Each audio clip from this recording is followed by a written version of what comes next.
രാത്രിയുടെ മറ പറ്റി ആരോ കൊണ്ട് കളഞ്ഞൊരു പാവം കുഞ്ഞാണ്. ഇന്നത്തെ സ്ഥിതി കണ്ടു. അവൻ്റെ 2 ദിവസം മുമ്പ് ഒരു വണ്ടി തട്ടി അവൻ്റെ ഇടത്തെ കൈ ഒടിഞ്ഞിട്ടുണ്ട്. അതിൻ്റെ വേദനയോടുകൂടിയാണ് അവൻ ഈ ഓരോരുത്തരുടെ അടുത്ത് ഭക്ഷണത്തിന് വേണ്ടി നടക്കുന്നത്. ഭക്ഷണവും വെള്ളമൊക്കെ കാണുന്നവർക്ക് കൊടുക്കും, ഞങ്ങളും ഇവനെ കൊടുക്കും.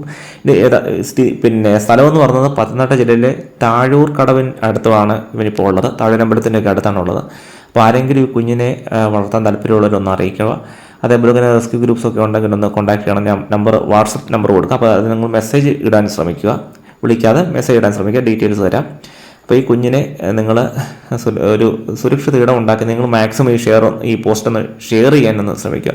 ഈ ഇടയ്ക്ക് വന്നൊരു കാർ, ഇതിൻ്റെ അടുത്തൊരു കടയുണ്ട്, അതിലേക്ക് അവിടെ വന്നൊരു കാറിലേക്ക് ഇവൻ ചാടി കയറിയിരുന്നു. അതിലൂടെ നമുക്ക് മനസ്സിലാക്കാൻ കഴിയുന്ന ഒരു വണ്ടി കാറിലാണ് ഇവനെ കൊണ്ട് കളഞ്ഞതെന്നുള്ള ഒരു ഇതുണ്ട്. കാര്യം കണ്ടതാണത്. ഇവൻ ചാടിയ സീറ്റേ കയറിയിരുന്നു. ഒരു പക്ഷേ അവനെ കൊണ്ട് കളഞ്ഞ ആ ഒരു വണ്ടി അങ്ങനെയുള്ളതായിരിക്കാം. അതിൻ്റെ ഒരു ഓർമ്മയ്ക്കായിരിക്കും അവൻ ആ വണ്ടിയിലേക്കൊക്കെ ചാടി കയറിയത്. അപ്പം നമ്മൾ ഇവനെ ഒന്ന് നല്ലൊരു കാര്യങ്ങളിലേക്ക് എത്തിക്കാൻ ശ്രമിക്കണം. നിങ്ങളെല്ലാവരും, നിങ്ങൾ നന്മയുള്ള നിങ്ങൾ ഓരോരുത്തരും ഇവനെ ഒന്ന് ഇവനൊരു സുരക്ഷിത ഇടം ഉണ്ടാക്കാൻ ശ്രമിക്കണം. അപ്പം നിങ്ങൾക്ക് മാക്സിമം ഒന്ന് ഷെയർ ചെയ്യുന്ന സപ്പോർട്ട് ചെയ്യുക. Okay, thank you.